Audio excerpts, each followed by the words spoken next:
El viento del norte soplaba con una voz cansada, arrastrando el polvo del desierto sobre las calles de un pueblo que ya no recordaba su propio nombre. Las campanas de la iglesia colgaban torcidas, mudas desde hacía años. En las casas, las cortinas se movían como si alguien espiara desde adentro, aunque nadie se atrevía a mirar por completo. Era un pueblo donde el silencio pesaba más que el aire, y donde los secretos se guardaban con los dientes apretados. En lo alto de la colina, apartada del caserío, había una casa vieja de adobe, medio derrumbada, con el techo chamuscado por el fuego de una tragedia que nadie quería mencionar. La casa de Camila Vargas. Todos en el valle sabían su nombre, pero hacía tanto tiempo que no la veían que algunos empezaban a dudar si aún seguía viva. Los niños preguntaban quién vivía allá arriba, y las madres respondían en voz baja, una mujer que gritó tanto, que Dios decidió callarla. Nadie subía a esa colina. Decían que en las noches, el viento se llenaba de lamentos. Que se escuchaban golpes, llantos, súplicas que venían desde las paredes. Algunos juraban haber visto una sombra en la ventana, una figura encorvada sosteniendo una vela. Pero nadie se atrevía a comprobarlo. El miedo, en aquel pueblo, era más fuerte que la compasión. Camila no siempre fue una sombra. Años atrás, su risa llenaba el aire. Era hija de un pequeño ganadero, una muchacha morena de mirada firme y manos curtidas por la tierra. Pero una noche el cielo se tiñó de rojo. Su casa ardió como si el infierno mismo hubiera descendido sobre el valle. Dicen que fue un accidente, otros, que fue una advertencia. De su familia no quedó nadie. Solo ella, con el cuerpo cubierto de ceniza y los ojos vacíos, de pie frente a lo que había sido su hogar. Después de aquello, Camila dejó de hablar. Los días la encontraron sentada en el porche, mirando hacia el horizonte, como si esperara que alguien regresara del fuego. Con el tiempo, la gente empezó a temerle. Decían que estaba loca, que maldecía a quien se acercara. Los más viejos, que su alma había quedado atrapada entre este mundo y el otro. Pero lo que nadie sabía, era que Camila nunca dejó de gritar. Solo que sus gritos no eran de voz, sino del alma. Por las noches, cuando el viento se metía entre los muros agrietados, su llanto se confundía con el crujir de la madera. Algunos pobladores escuchaban claramente su voz: ¿por qué nadie vino? ¿Por qué me dejaron sola? Y aunque la escuchaban, nadie respondía. Cerraban las ventanas, rezaban un Padre Nuestro y se tapaban los oídos con la manta. Era más fácil vivir con miedo que con culpa. En una de esas noches, el sonido fue distinto. No era un grito, sino un golpe seco, 3 veces, como si alguien llamara desde adentro pidiendo salir. Los perros del pueblo comenzaron a aullar. El viento se detuvo. Y por un instante, todos los que dormían en el valle abrieron los ojos al mismo tiempo, sin saber por qué. La vieja doña Eulalia, la comadre del sacerdote, aseguró haber visto humo salir del tejado, aunque no había fuego. Camila habla con los muertos, dijo. Y desde entonces, nadie volvió a mencionar su nombre sin escupir primero al suelo. El cura del pueblo intentó subir una mañana, con una cruz en la mano y el rosario colgando del cuello. Pero al llegar a la puerta, algo lo detuvo. Dijo que el aire olía a ceniza y a lágrimas. Tocó, y nadie respondió. Pero al dar media vuelta, escuchó detrás de él un suspiro largo, como si la casa respirara. Desde ese día, el padre Esteban jamás volvió a acercarse. Murió años después, sin confesarse de lo que realmente vio esa mañana. El tiempo siguió pasando, y el pueblo se fue marchitando como una flor bajo el sol. Los hombres partían al norte buscando trabajo, las mujeres quedaban solas con sus rezos, y los niños crecían con historias sobre la mujer del grito. Una leyenda, decían. Un alma en pena que lloraba por lo que perdió. Pero no era leyenda. Camila seguía viva. Solo que ya no esperaba. Ya no pedía ayuda. Solo existía, como parte del paisaje, como una sombra más entre los cactus y el polvo. A veces, al caer el sol, los más valientes juraban ver su silueta recortada contra el horizonte, envuelta en un chal oscuro, el cabello desordenado por el viento. Algunos decían que hablaba sola. Otros, que susurraba nombres. Nombres que nadie se atrevía a repetir. Porque entre ellos estaba el de los hombres que prendieron fuego a su casa aquella noche. Y aunque el pueblo fingía no oírla, cada vez que alguien pasaba frente a su puerta, sentía el mismo escalofrío. Un rumor viejo, un eco del pasado, ayúdenme. Era su voz, saliendo desde adentro, quebrada, invisible, pero viva. Los más jóvenes la grabaron alguna vez, dijeron. Una madrugada, un chico llevó un fonógrafo y dejó el micrófono frente a la puerta. Al día siguiente, al reproducirlo, solo se escuchó el viento, y luego un suspiro. Después, el chico desapareció. Nadie supo si huyó o si el desierto se lo tragó. Las historias crecían. Los hombres bebían en la cantina, y entre risas temerosas juraban que en esa casa habitaba el demonio. Pero en realidad, lo único que habitaba allí era la memoria. La memoria de una mujer a la que todos le dieron la espalda. La memoria de una injusticia que el tiempo no borró, solo sepultó bajo capas de miedo. Los más ancianos sabían la verdad. Sabían quién había mandado quemar aquella casa, quién se había quedado con las tierras del padre de Camila. Pero guardar silencio era más seguro que confesar. Porque en el norte del país, en esos años, la justicia no venía del cielo, venía del cañón de un arma. Así que el pueblo aprendió a callar. Y mientras ellos callaban, Camila seguía gritando. Gritando por dentro, noche tras noche, hasta que su voz se confundió con el viento que azotaba las montañas. Un viento que no solo traía arena, sino también una historia que se negaba a morir.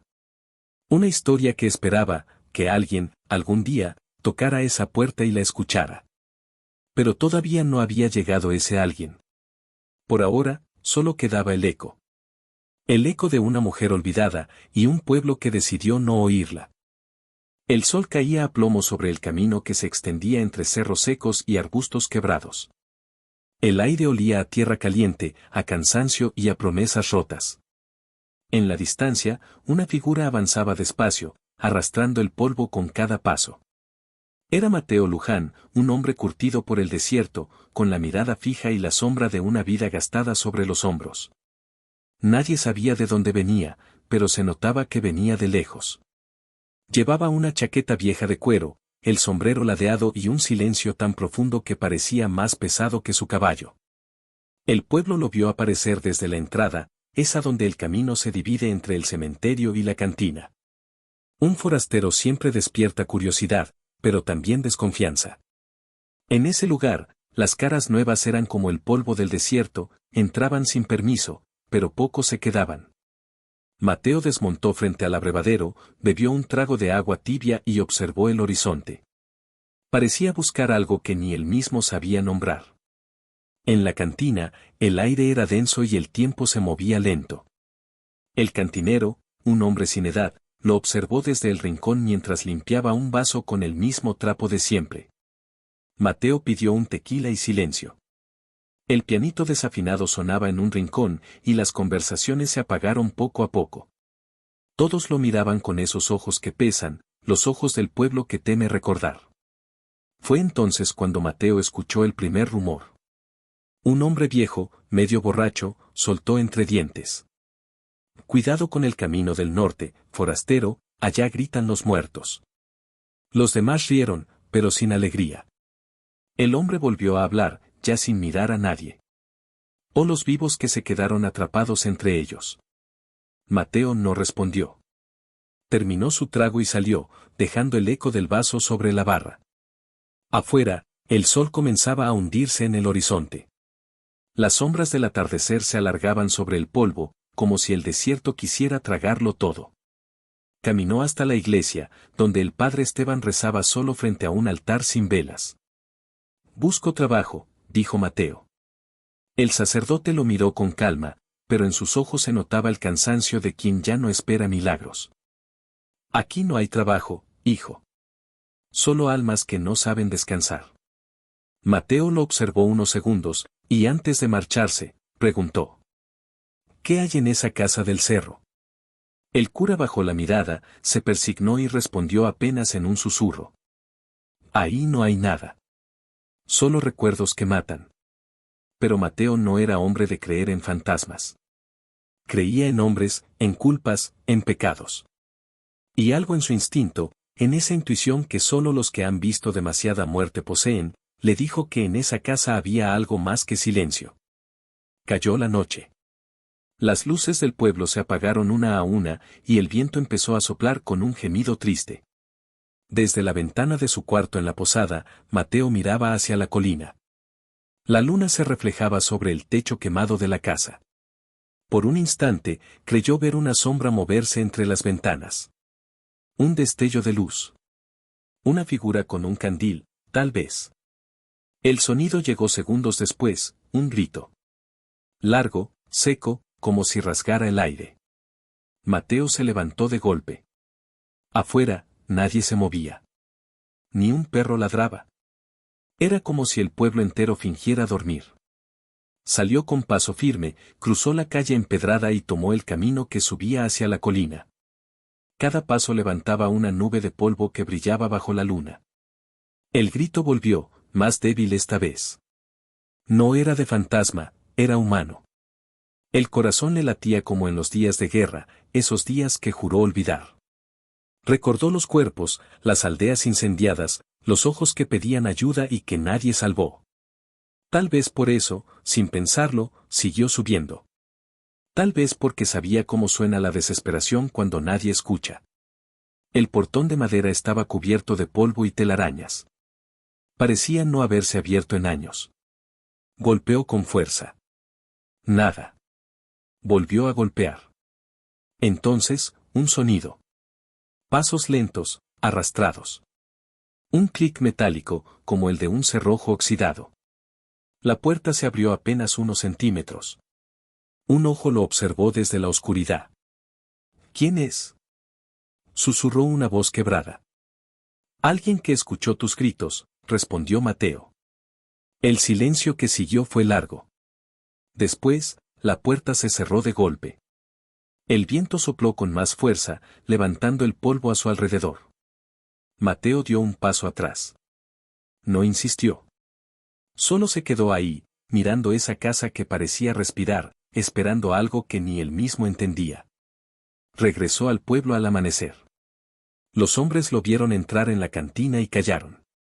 Uno de ellos, el más joven, se atrevió a hablar. Subió a la casa, ¿verdad? Mateo lo miró. Sí. Entonces ya no volverá a dormir tranquilo, respondió el joven, persignándose. Durante el día, el sol caía con violencia. Mateo ayudó en la herrería, arregló una cerca, trató de perderse entre los quehaceres del pueblo. Pero su mente seguía en la colina. Cada tanto, al levantar la vista, podía ver la casa allá arriba, inmóvil, como un animal herido observando desde lejos. Por la tarde, una niña pasó corriendo frente a él y dejó caer una flor marchita. La recogió, y la pequeña, sin detenerse, le gritó. Llévesela a la señora del cerro, dice que le gusta el color amarillo. Mateo se quedó quieto. No preguntó cómo sabía eso. Solo miró la flor entre sus dedos. Una flor amarilla, en medio del polvo. Esa noche volvió a subir. Esta vez no llamó. Entró sin esperar permiso. La puerta crujió como si el aire mismo se quejara. El interior olía a humo antiguo y humedad. En una esquina, un retrato ennegrecido mostraba a una familia sonriente. En el centro, una mujer joven con el cabello trenzado. Camila Vargas. De la oscuridad surgió su voz.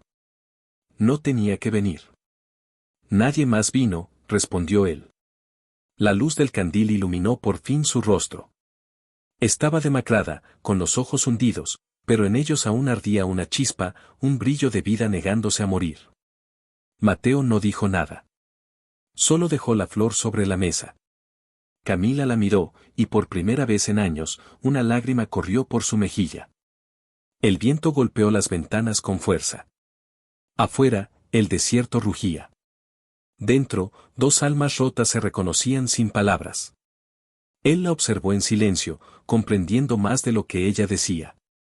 Había visto mujeres con esa mirada antes, después de los incendios, después de las guerras, después de que todo lo humano se derrumba.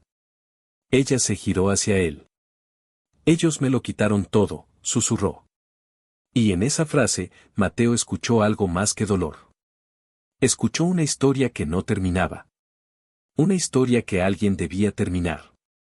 El candil titiló, lanzando sombras que parecían danzar sobre las paredes chamuscadas.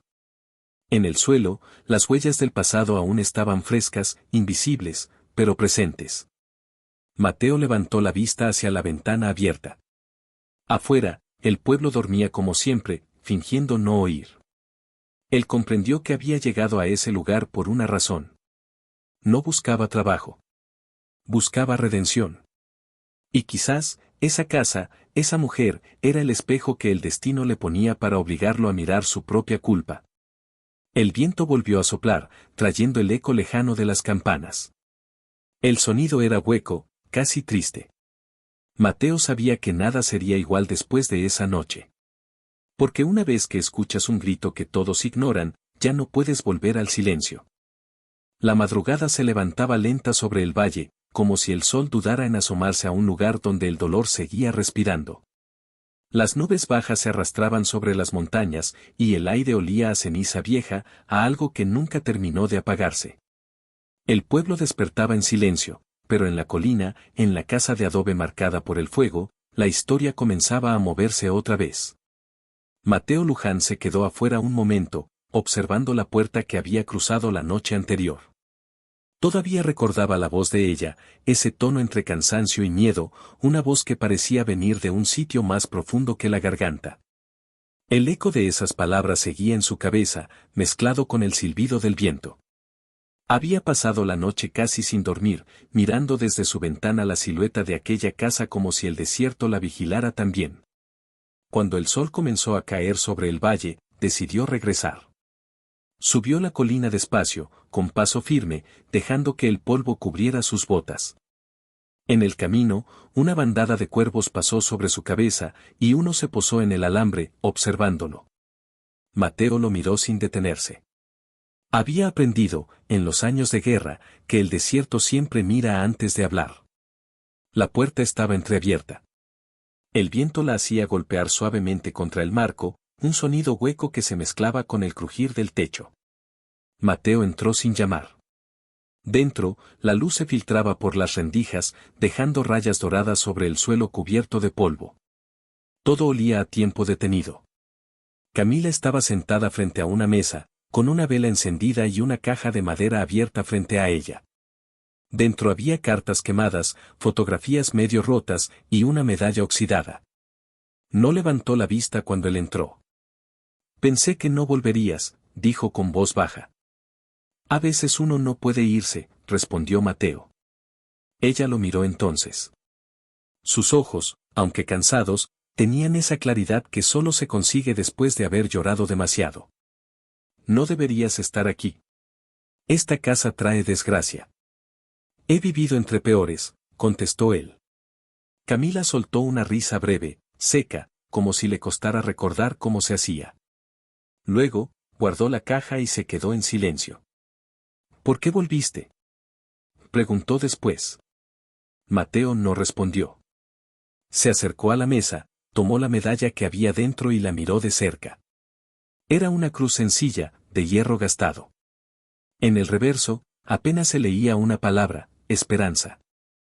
Era de mi hermano, dijo Camila, observando sus manos. Murió esa noche. Ellos lo dejaron adentro. El viento se coló por la ventana y apagó la vela. En la penumbra, solo quedaban los ojos de ella, fijos, como dos brasas. ¿Quiénes fueron?, preguntó Mateo, casi en un susurro. Camila tardó en responder. Los hombres del patrón. Don Fausto Rivas. Mi padre se negó a venderle las tierras. Dijo que esa tierra era de mis abuelos, y que nadie podía comprar lo que estaba regado con su sangre. Entonces, él mandó a sus hombres. Sus labios temblaron. Vinieron de noche. Gritaban, reían, decían que era solo una advertencia. Pero el fuego no avisa, el fuego lo devora todo. Mateo apretó la medalla en su mano, y por un instante, la rabia lo atravesó como una bala vieja que nunca sanó. ¿Y el pueblo?, Preguntó. Camila bajó la mirada. El pueblo miró. Eso fue todo. El silencio que siguió era tan denso que se podía sentir el peso del polvo cayendo sobre la madera. Afuera, los perros aullaban como si supieran lo que se hablaba dentro. Mateo dio un paso atrás y respiró hondo. Yo también vi cosas así, murmuró. En la guerra, las aldeas ardían igual. Los hombres huían. Las mujeres gritaban. Y nadie escuchaba. Camila levantó la vista. Entonces sabes lo que se siente vivir con un grito que no se apaga. La luz volvió lentamente, cuando las nubes se movieron y un rayo de sol entró por la ventana rota. Ese rayo cayó justo sobre la caja de madera, y Mateo vio que dentro había algo más, un trozo de tela ennegrecida, parte de un vestido. Camila lo tomó con cuidado, como si sostuviera un recuerdo vivo. Esto era de mi madre. Ella me cubrió con él cuando empezó el fuego. Me salvó. Su voz se quebró. Mateo se acercó sin decir palabra. ¿Y desde entonces vives aquí? Preguntó. Camila asintió. No tengo a dónde ir. Y alguien tenía que quedarse. Si me voy, ellos ganan. La firmeza en su tono sorprendió a Mateo. Era la primera vez que escuchaba algo más que dolor en su voz. Había resistencia ahí, una llama pequeña pero obstinada. El viento volvió a soplar fuerte. La puerta se abrió de golpe. Afuera, el cielo se cubría de polvo y el sonido del trueno retumbó a lo lejos. Mateo corrió a cerrarla, pero antes de hacerlo, vio algo en el camino, una silueta a caballo, observando desde lejos, inmóvil. No pudo distinguir su rostro, pero supo de inmediato que lo estaban vigilando. Camila se levantó, nerviosa. Ellos siempre vuelven, dijo. Mateo miró por última vez, pero la figura ya había desaparecido. ¿Quiénes son? Los hombres de Rivas. Nunca dejaron de rondar. Quieren asegurarse de que siga callada. Esa noche, el cielo se rompió en lluvia. La tormenta cayó con una furia que parecía de otro mundo. Adentro, las gotas se colaban por las grietas del techo, resbalando sobre la madera vieja. Mateo encendió el fuego de la chimenea. Camila lo observaba en silencio, envuelta en su chal oscuro. ¿Por qué te importa lo que me pasó? Preguntó de pronto. Mateo no respondió al instante. El fuego crepitaba entre ellos, lanzando destellos sobre sus rostros. Porque sé lo que es vivir con los muertos pegados a la espalda. Hizo una pausa. Y porque alguien tiene que escuchar lo que el resto no quiso oír. Camila lo miró largo rato, con los ojos brillantes por la luz del fuego. Por primera vez, no parecía tener miedo. Solo cansancio, y una leve sensación de alivio. Como si, al contar su historia, una parte del peso se hubiera movido de su pecho al de él. La tormenta siguió toda la noche. Afuera, el desierto se empapaba por primera vez en meses. Las gotas golpeaban la tierra seca como si el cielo también llorara. Dentro, el fuego se mantenía encendido, y por primera vez, la casa de los gritos parecía en calma. Mateo recorrió con la vista las paredes ennegrecidas, los muebles cubiertos por mantas, los retratos torcidos. Cada rincón era una memoria viva, un eco de lo que fue. Se acercó a la ventana, vio el relámpago iluminar el valle, y pensó que la lluvia quizá limpiaría algo de todo eso. Camila se quedó dormida en una silla, con el rostro tranquilo, y él la observó en silencio. En ese momento comprendió algo, que no había venido solo por redención, sino porque el desierto lo había traído hasta ahí para escuchar esa historia.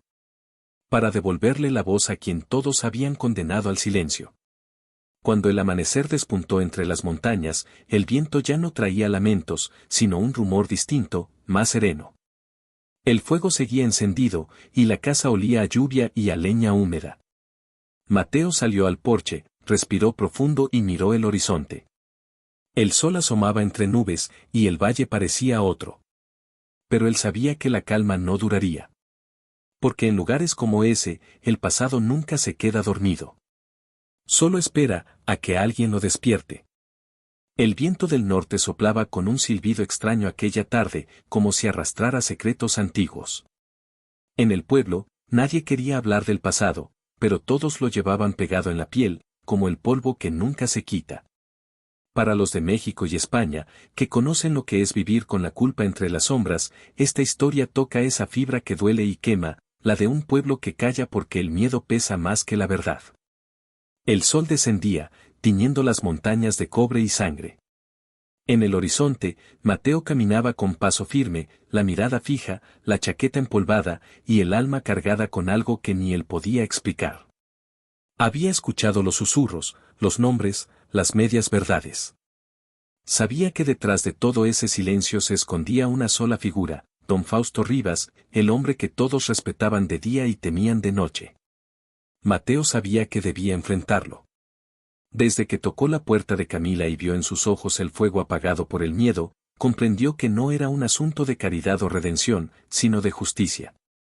Pero en un pueblo donde la justicia se vende por unas monedas y un trago de mezcal, enfrentarse al poder era casi una sentencia de muerte.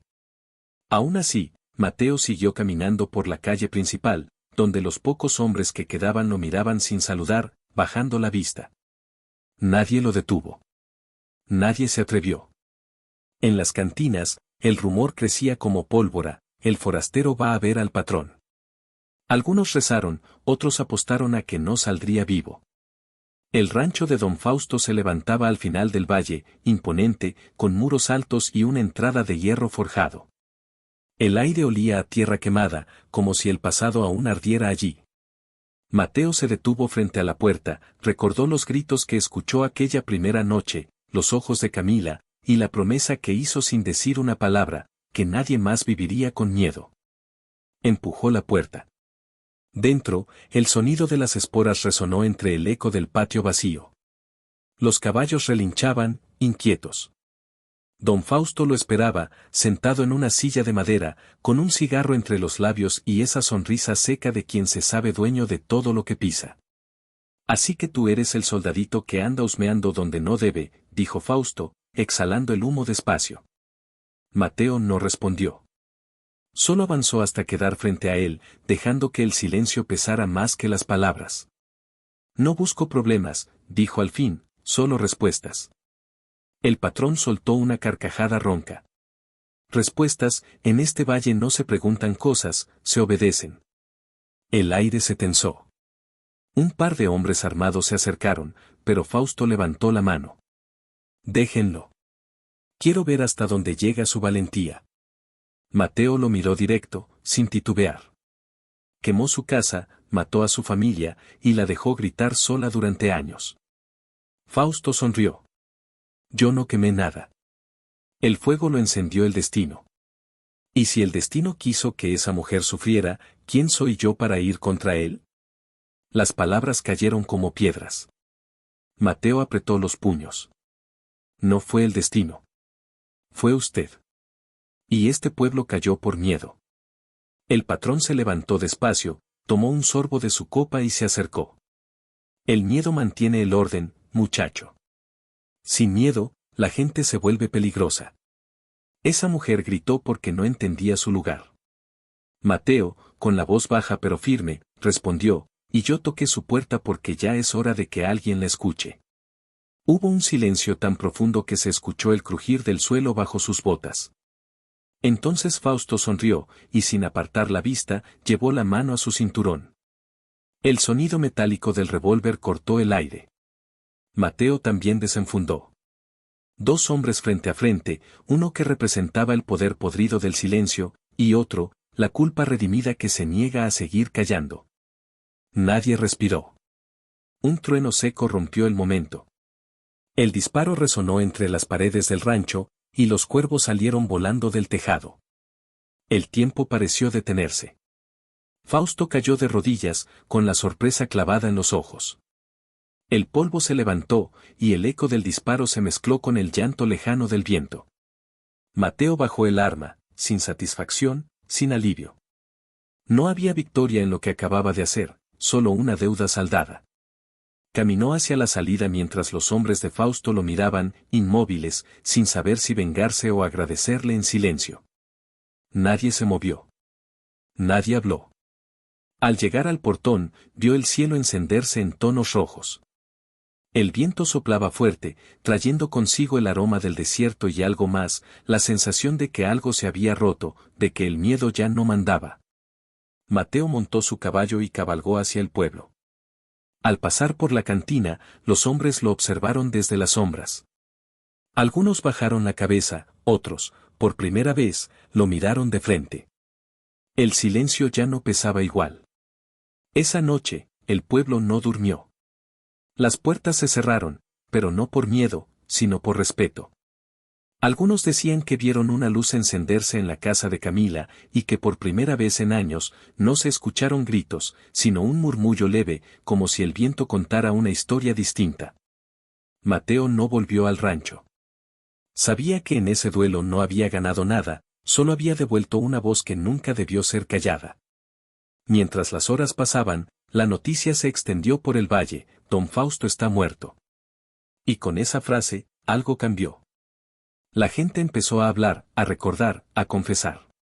El silencio, ese que había gobernado por tanto tiempo, comenzó a agrietarse. Cada palabra, cada suspiro, era una pequeña rebelión. En las calles polvorientas, los niños jugaban de nuevo, las mujeres abrían las ventanas, y los viejos, que antes se escondían tras las puertas, salían a mirar el cielo con los ojos húmedos. El pueblo había sido testigo de algo que no se ve todos los días, un hombre que decidió escuchar lo que todos fingían no oír. No sabían su nombre real, ni de dónde venía, pero lo recordarían siempre como aquel que tuvo el valor de enfrentar al miedo cuando nadie más se atrevía. Algunos decían que fue un ángel, otros, un loco. Pero los que lo vieron caminar entre el polvo, con la mirada triste y la mano temblando por la memoria de la guerra, sabían la verdad: solo era un hombre cansado que eligió no callar. El amanecer trajo un aire nuevo al valle. El rancho de Don Fausto quedó vacío, cubierto por el silencio que antes pertenecía a los demás. Camila, desde su ventana, observó cómo el sol rompía las sombras, y una lágrima le corrió por el rostro. No de tristeza, sino de alivio. Por fin, los gritos que tanto tiempo la atormentaron habían sido escuchados. Y el pueblo, que durante años cerró los oídos, ahora no podía dejar de oír. El amanecer llegó como un suspiro largo sobre el valle. El cielo, antes teñido de humo y pólvora, comenzaba a clarear con tonos suaves de naranja y ceniza. El silencio que antes pesaba como una condena ahora era distinto, más liviano, como si por fin el aire pudiera respirar. En el centro del pueblo, el polvo se levantaba con el viento, acariciando las paredes agrietadas y las puertas de madera. La muerte de Don Fausto se había esparcido por cada rincón como una ráfaga de fuego.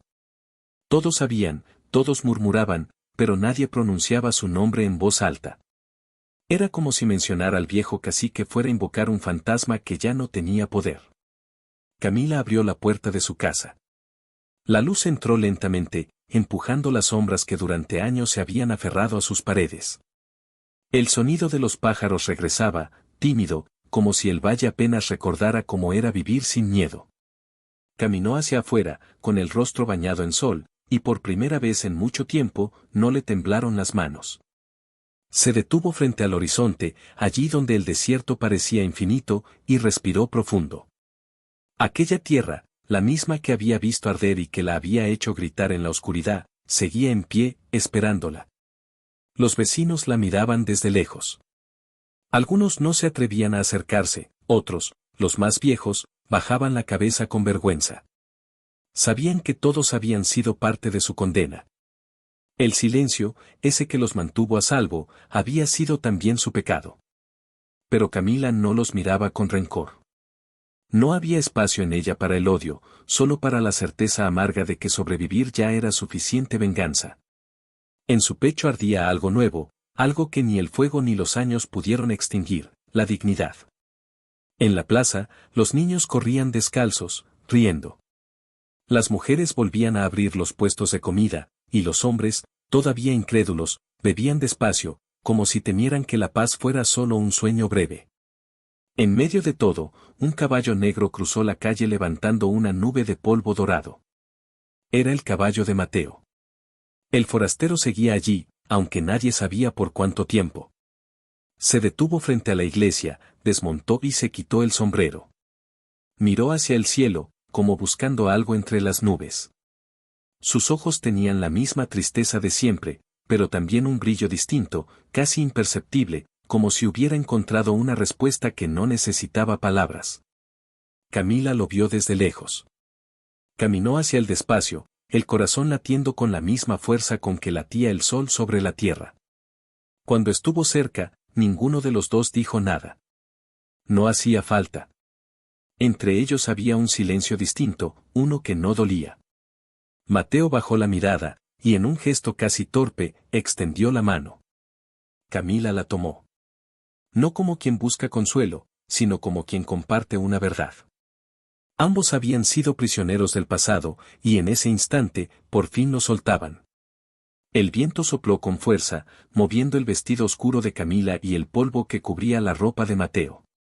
Todo a su alrededor parecía detenido, los murmullos, los pasos, hasta el tiempo mismo. Solo el sonido del viento llenaba el espacio, recordándoles que el desierto nunca olvida, pero también perdona. Mateo rompió el silencio. El valle está en paz, dijo con voz baja. Camila lo miró con ternura. No. El valle apenas está aprendiendo a escuchar. Un leve temblor cruzó la voz de Mateo, y una sombra de nostalgia le recorrió el rostro. Sabía que debía irse. El pasado de un hombre como él no encajaba en un lugar que intentaba sanar. Caminó hasta su caballo, colocó el sombrero sobre su cabeza y montó despacio. Camila lo observó sin intentar detenerlo. Había comprendido que algunas almas están hechas para partir, y que a veces la redención llega solo con el acto de marcharse. Mateo la miró una última vez, con los ojos llenos de ese agradecimiento que no se dice. Dio media vuelta y se perdió entre el polvo, rumbo al horizonte. El sol ya estaba alto cuando su silueta se desvaneció del todo. Camila siguió mirando hasta que el viento borró sus huellas del camino. Luego, giró hacia el pueblo.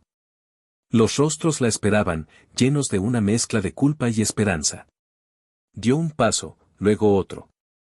Cada paso era una forma de reclamar lo que siempre fue suyo, su voz, su tierra, su historia. Los niños la siguieron, y una mujer joven le ofreció una jarra de agua. Bienvenida, doña Camila, dijo con timidez.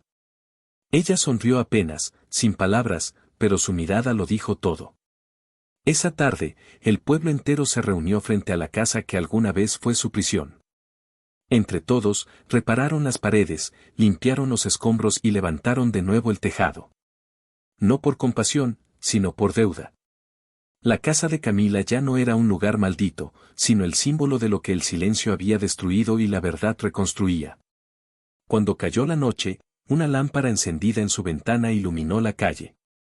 Los vecinos la miraban con asombro, hacía años que esa luz no brillaba. Era la señal de que el miedo, por fin, había muerto.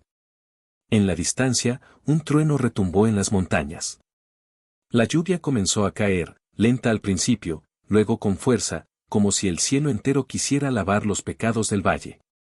El agua corría por las calles, arrastrando el polvo, limpiando las marcas del fuego, borrando las huellas viejas. Camila levantó el rostro y dejó que las gotas le mojaran el cabello. Sonrió. Era la primera lluvia que sentía sin miedo. Los niños gritaban y corrían bajo el aguacero, las mujeres reían, los hombres levantaban los brazos al cielo. Todo el valle respiraba. Desde las colinas, la tierra bebía cada gota como si fuera una promesa. Los murmullos de culpa se transformaron en cantos suaves, y por primera vez en muchos años, la noche tuvo música. Una guitarra sonó en la cantina, y alguien brindó por los muertos, por los vivos y por aquellos que tuvieron el valor de escuchar lo que otros callaron. Camila entró en su casa y miró alrededor. Sobre la mesa había un pedazo de papel doblado, empapado por la lluvia que se coló por la ventana.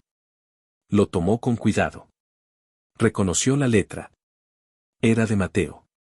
Decía, donde el silencio se rompe, nace la vida. Cuida esta tierra. Es tuya. Una lágrima le cayó sobre el papel.